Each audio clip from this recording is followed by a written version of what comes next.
एक मित्र ने लिखा है कि मुझे भी अपने आश्रम में ले लीजिए और मेरे लिए प्रार्थना करिए कि जो श्रद्धा और विश्वास मेरा खो गया था वो फिर से मेरे अंदर स्टेब्लिश हो जाए। और लिखते हैं कि मैं बहुत सिनर हूँ, पापी हूँ, होपलेस केस हूँ और जीवन में तमाम ब्लंडर्स किए हैं क्योंकि मेरे पास समझ नहीं थी, अहंकार बहुत था और अब मैं बहुत ही डिप्रेस्ड हूँ, जीवन से फेडअप हूँ, अपने जीवन का अंत करना चाहता हूँ। हर तरफ से ऐसा लगता है कि मैं स्टक हो गया हूँ अपने बुरे कर्मों और अनजाने में किए गए कृत्यों के कारण। लिखते हैं कृपया मेरे प्रश्न का उत्तर जरूर दीजिएगा। मैं इसीलिए उत्तर दे रहा हूं क्योंकि तुम लिख रहे हो कि जीवन का अंत करना चाहते हो, तो बेशक करो, जीवन का अंत करना ही चाहिए, तभी तो नई शुरुआत होगी। और अंत करने के अपने तरीके हो सकते हैं। एक तरीका यह है कि तुम आत्महत्या करो, जैसी आत्महत्या प्रचलित है, तुम फांसी लगा लो, जहर खा लो, गोली मार लो, या जितने भी तरीके संभव हैं तुम उनको अप्लाई करो। लेकिन उससे भी जीवन अंत कहाँ होता है? वो तो शरीर गिरता है, यात्रा फिर आगे निकल जाती है और अपनी वृत्तियों और कर्मों के हिसाब से तुम फिर आगे जाते हो, लेकिन हल तो कहीं नहीं होता। तो अंत करना है जीवन का तो सचमुच में अंत करो।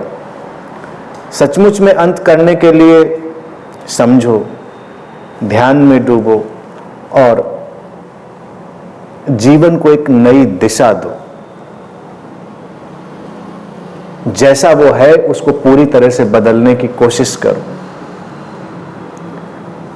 तुम लिखते हो कि तुम्हारे लिए प्रार्थना करी जाए, तो तुम इतनी बात स्पष्ट रूप से समझ लो, प्रार्थनाएं किसी काम की नहीं होती। चाहे तुम अपने लिए करो, चाहे कोई तुम्हारे लिए करे।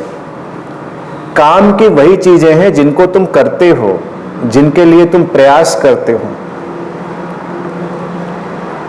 प्रार्थनाएं करते रहने का जो ढंग है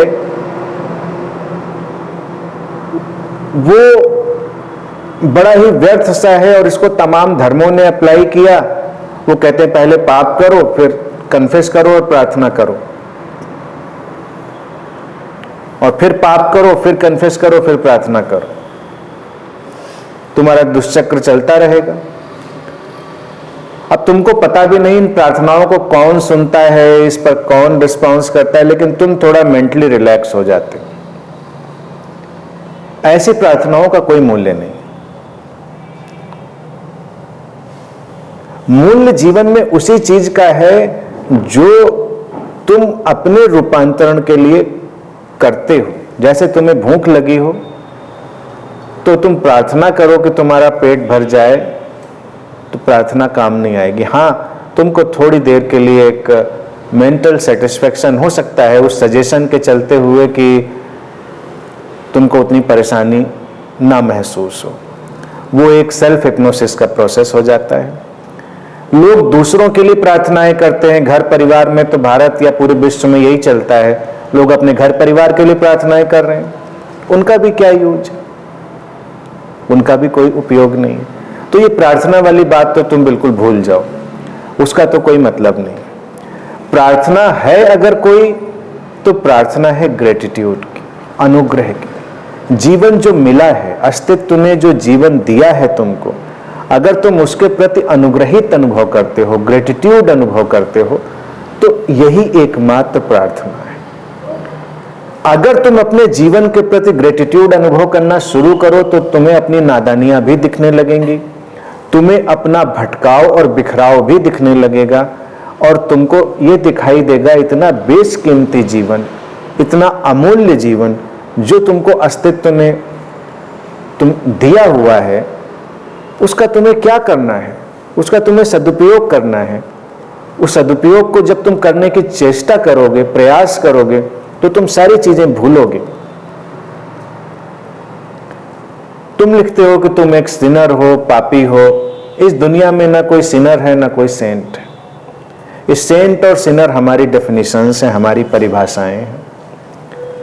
किसी की निगाह में कोई सिनर है तो किसी की निगाह में कोई सेंट है।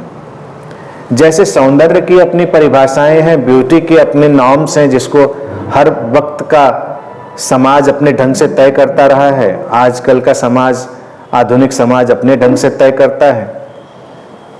इसी तरह से सेंट और सिनर की भी जो परिभाषाएं हैं, डेफिनेशंस है, उनको भी वक्त वक्त पर समाज अपने ढंग से तय करता रहा है। तो ये बातें भी बहुत मायने की नहीं है। तुम्हारी जो दशा है वो एक बेचैनी की है, उलझाव की है। तो तुमको अपनी उस बेचैनी और उलझाव पर काम करना है। वो क्यों है, क्या रहा है, जीवन कैसे बिखरा है, जीवन कैसे अपनी दिशा भूला है, तुमको ये सब सारी चीजें देखनी पड़ेंगी। तो बिल्कुल प्रैक्टिकल जो सलाह है मेरी, ध्यान में डूबो। तुम कहते हो आश्रम में अपने जगह दें, तो यहाँ आश्रम जैसी कोई जगह नहीं है। एक बुद्धा स्पेस है, बुद्ध क्षेत्र है। तुम उसमें आ सकते हो, बैठ सकते हो।